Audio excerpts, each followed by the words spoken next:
Assalamualaikum warahmatullahi wabarakatuh. Kali ini kami hadir di Papua. Kunjungan kami untuk pertama mendengarkan pandangan-pandangan, usulan-usulan, saran-saran dari berbagai kelompok masyarakat Papua. Pegiat tadi pagi, pegiat HAM terkait berbagai masalah keamanan dan usulan-usulan langkah-langkah yang harus ditempuh oleh pemerintah.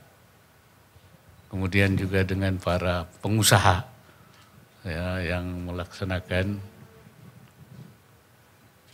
kegiatan-kegiatan di Papua. Keluhan, kesulitan, hambatan yang mereka hadapi, karena pengusaha penting, karena mereka lah partner pemerintah di dalam rangka membangun ekonomi dan kesejahteraan masyarakat. Dan sore ini kami rapat koordinasi untuk percepatan sarana prasarana terutama di 4 DOB dan masalah-masalah hambatan-hambatan yang dihadapi oleh pemerintah daerah dan juga di dalam rangka membangun yaitu pemerintahan untuk melengkapi, mengefektifkan pemerintah dengan pegawai-pegawai yang diangkat, termasuk juga masalah-masalah yang terkait dengan peningkatan kualitas pendidikan, kemudian percepatan peningkatan pendidikan melalui pengangkatan guru-guru, ya, yang karena banyak tenaga guru yang belum memenuhi persyaratan, dengan memberikan afirmasi terhadap guru tamatan SMA yang nantinya diberikan pengangkatan dengan syarat-syarat tertentu. Ini hal-hal yang sudah kita, dan saya didampingi Pak Menteri Kesehatan yang sebagai interim Menko PMK, Wakil Menteri Dalam Negeri dan beberapa dirjen dan kepala lembaga, sehingga masalah-masalah yang dihadapi ini akan bisa kita atasi dengan baik dan akan kita, kalau ada kesulitan akan kita carikan solusinya.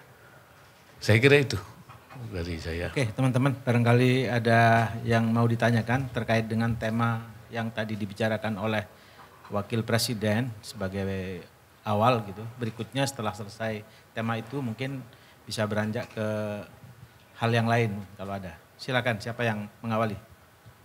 Izin Pak Wapres, Mawar dari Harian Kompas Pak. Terkait pemekaran Pak, di Papua Pegunungan kan sedang dibangun kantor gubernur ya Pak ya, yang Pak Wapres juga akan berkunjung ke sana gitu Pak. Dan di Papua Pegunungan ini terkait pembangunan kantor gubernur ini muncul potensi konflik gitu Pak, karena masyarakat adat menolak lokasi tersebut dibangun kantor gubernur gitu ya Pak ya. Nah, ingin minta tanggapan dari Bapak, bagaimana Pak pemerintah pusat memberikan pemenuhan hak-hak terhadap masyarakat adat ini gitu ya Pak, karena temuan Komnas HAM juga menyebut bahwa di sana ada penolakan gitu Pak. Dan tadi juga dari pegiat HAM ada usulan supaya ini Pak ada dihadirkan pengadilan HAM di Papua, karena selama ini mereka harus jauh-jauh ke Makassar gitu Pak. Mungkin ingin minta tanggapan Bapak terkait ini. Di laporan tadi dalam rapat, menurut PJ Gubernur tidak ada masalah. Nah, jadi tidak ada masalah dan semuanya sudah beres. Mungkin Pak Wamen bisa menjelaskan, Pak Wamen. Ya. Ya, mohon izin saya ingin membantu menjelaskan terkait dengan soal lahan. Sebenarnya pada prinsipnya bahwa masyarakat ada kurang lebih sekitar 13 subsuku yang ada di sana. Itu sudah melalui proses rapat sudah dilaksanakan kurang lebih 16 kali. Nah, ini kan hanya laporan saudara Boni Lani itu hanya 1 orang ya. Dan sebenarnya beliau ini seperti apa kita sudah dari sisi keluarga mereka sudah diskusi, cuman pada prinsipnya bahwa masyarakat yang pemilik ulayat ya mereka sudah bersepakat dan menyerahkan, malah mereka meminta kepada pemerintah untuk tidak melakukan proses pembayaran karena mereka ingin hanya memperhatikan para sarjana lulusan dari anak-anaknya mereka untuk ketika proses pembangunan DOB ini berjalan agar kedepannya itu dapat diperhatikan, dan komitmen itu sudah dilakukan dan telah ditandatangani bersama di notaris. Jadi saya pikir sebenarnya ini sudah selesai sebagaimana yang disampaikan oleh Pak PJ Gubernur Papua Pegunungan. Jadi saya pikir Pak Wakil Presiden besok akan hadir groundbreaking di sana sama seperti yang dilakukan di Papua Tengah dan Papua Barat Daya. Nah besok ke Wamena, kemudian selanjutnya ke Merauke akan lakukan groundbreaking yang sama. Saya pikir memang saya kebetulan juga dari Wamena, kita sudah proses ini dan pada prinsipnya kehadiran Pak Wapres tidak mungkin ada masalah. Kami sudah clear sehingga ketika kehadiran Bapak Wakil Presiden besok untuk proses groundbreaking, saya pikir selanjutnya akan nanti diselesaikan oleh Pemda Provinsi Papua Pegunungan. Demikian, terima kasih. Oke. Ya, saya kira jelas.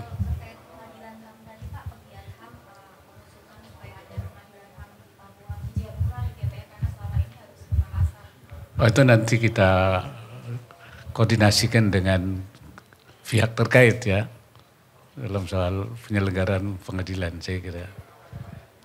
Oke, silakan berikutnya mungkin.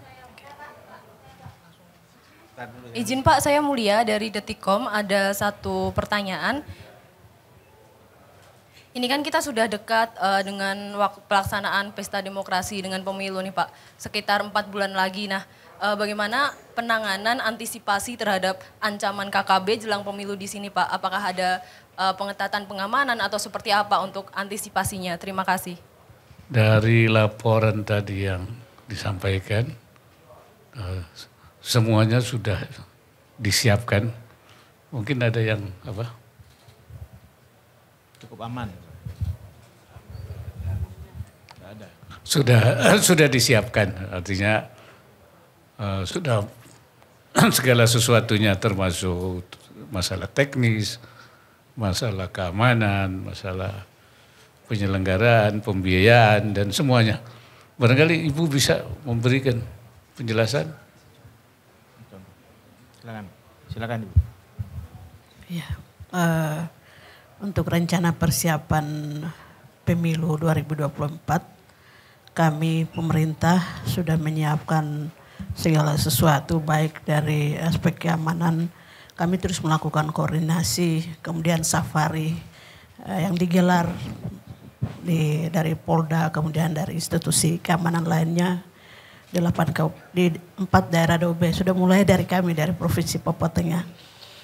Nah, kemudian untuk pembiayaannya dengan KPU dan ya persiapan-persiapan lainnya terus kami lakukan sosialisasi di tingkat masyarakat. Saya pikir ini agenda negara yang wajib dan harus kita laksanakan sehingga saya pikir potensi-potensi itu akan diminimalisir. Ada pihak keamanan. Terima kasih. Cukup ya saya kira ya. Pak, satu lagi. Ya. Maaf, selamat sore Pak Wapres. Pak, terkait dengan konflik eskalasi yang meningkat di Palestina dan Israel. Kan kita tahu ada sejumlah WNI khususnya di Gaza dan juga Israel. Ini mereka yang berkunjung untuk wisata religi. Pemerintah Indonesia melalui Kemlu menyatakan tengah berusaha untuk adanya rencana kontingensi untuk evakuasi. Menurut Pak Wapres, untuk evakuasi ini apa perlu segera dilakukan atau mungkin ada metode lain untuk melakukan perlindungan terhadap WNI? Terima kasih. Ya, saya kira lain, Pak. Ya, masuk ke tema lain ini. Bapak oh iya, silakan. saya kira pemerintah sudah menyiapkan dan dari pihak KBRI kita sudah siap untuk Kemenlu sudah menyiapkan bahwa kita akan melindungi dan mengevakuasi masyarakat yang ada di sana. Dan kita berusaha juga untuk kedua belah pihak untuk menghentikan ya pertempurannya dan kembali kepada penyelesaian damai dan kembali kepada penyelesaian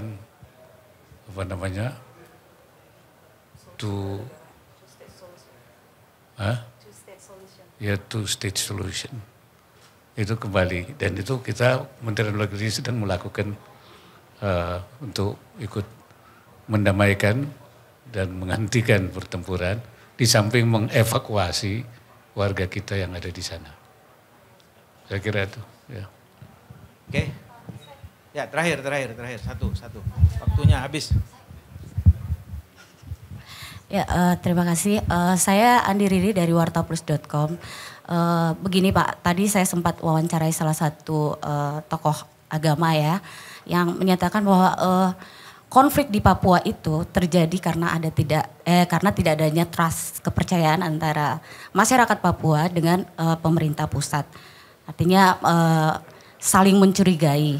Nah, Bapak selaku ketua BP3 OKP, mungkin apa nih yang akan dilakukan menjawab dari usulan dari tokoh agama ini untuk penyelesaian konflik di Papua?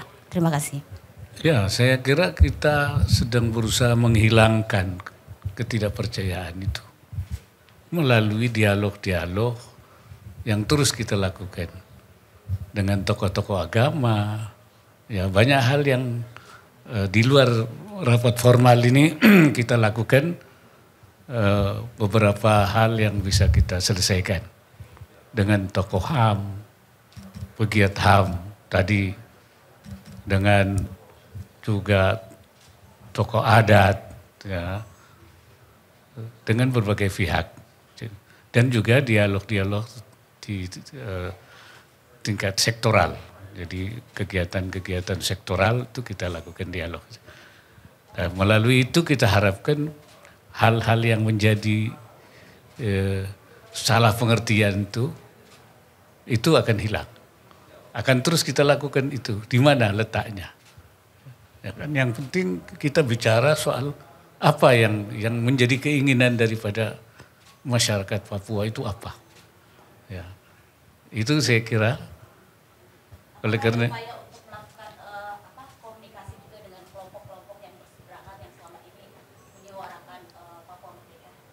kalau untuk bicara merdeka tentu tidak ada. Kalau merdeka itu itu harga mati. Kalau itu sudah bukan solusi. Tapi dalam masalah yang lain kita bicarakan secara terbuka. Oke. Tapi kalau cukup, Bah, saya kira. Assalamualaikum warahmatullahi wabarakatuh.